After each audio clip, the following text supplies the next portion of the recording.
ఆషామాషీగా వ్యవహరించే తెలుగుదేశం నేతలకు ఇకపై పార్టీ పదవులు, నామినేటెడ్ పోస్టులు కష్టమే. పార్టీకి చేసిన సేవలు, ప్రజల్లో క్లీన్ ఇమేజ్ ఉన్న వారికే ప్రాధాన్యత ఇవ్వాలని అధినాయకత్వం నిర్ణయించింది. ఎమ్మెల్యేలు తమ అనుచరులకు పదవులు ఇప్పించుకునేందుకు సిఫారసు చేసిన ఈ రెండు అర్హతలు లేకపోతే పక్కన పెట్టేయడం ఖాయం. తెలుగుదేశం పోలిట్ బ్యూరో ఇదే నిర్ణయం తీసుకుంది. నామినేటెడ్ పోస్టుల భర్తీపై పార్టీ విధాన నిర్ణయాక మండలిలో జరిగిన చర్చ ఏంటి? సభ్యుల ప్రశ్నలకు చంద్రబాబు ఇచ్చిన సమాధానం ఏంటి? Let's watch the story.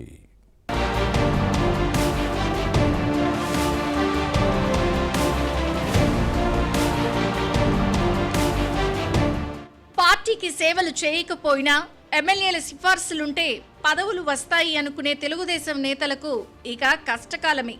ప్రజల్లో గుర్తింపున్న వారికే పార్టీ కమిటీల్లో స్థానం కల్పిస్తారు. నామినేటెడ్ పోస్టుల భర్తీలోనూ అలాంటి వారికే ప్రాధాన్యత ఇవ్వాలని ప్రతిపాదించింది. వరుసగా 3 పర్యాయాలు పనిచేసిన వారిని పదవుల నుంచి తొలగించాలని పార్టీ అధినేత ముఖ్యమంత్రి చంద్రబాబు నాయుడు అధ్యక్షతన జరిగిన టీడీపీ పొలిట్ బ్యూరో సమావేశంలో నిర్ణయించారు. సీనియర్లలో సమర్థులకు పదోన్నతి కల్పించాలని పార్టీ నాయకత్వం ప్రతిపాదించింది. నామినేటెడ్ పోస్టుల నియామకంలో క్షేత్రస్థాయిలో ఎదురవుతున్న ఇబ్బందులను కొందరు సభ్యులు అధినాయకత్వం దృష్టికి తెచ్చారు.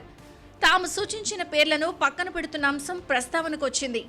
స్థానికంగా ఉన్న పరిస్థితులు, రాజకీయాలతో కొందరిని ప్రతిపాదిస్తున్నామన్న వాదాన్ని పొలిట్ బ్యూరో సభ్యులు వినిపించారు.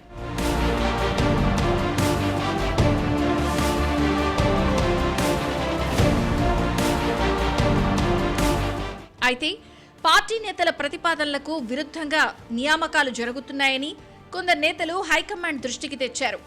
దీంతో తలెత్తుకుని తిరగలేని పరిస్థితులు ఉత్పన్నమవుతున్నాయని ఆవేదన వ్యక్తం చేసినట్టు సమాచారం.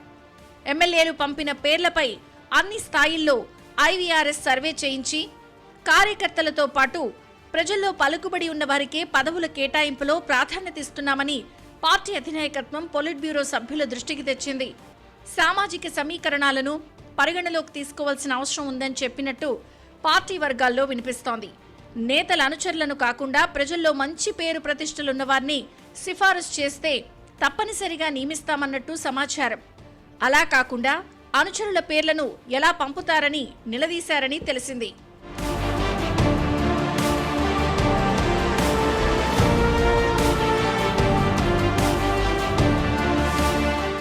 ఈ నేపథ్యంలో నామినేటెడ్ పోస్టులకు పార్టీ నేతల ఎంపిక విషయంలో తప్పనిసరిగా అన్ని అంశాలను చూస్తున్నామని తెలుగుదేశం అధినాయకత్వం స్పష్టం చేసిందట.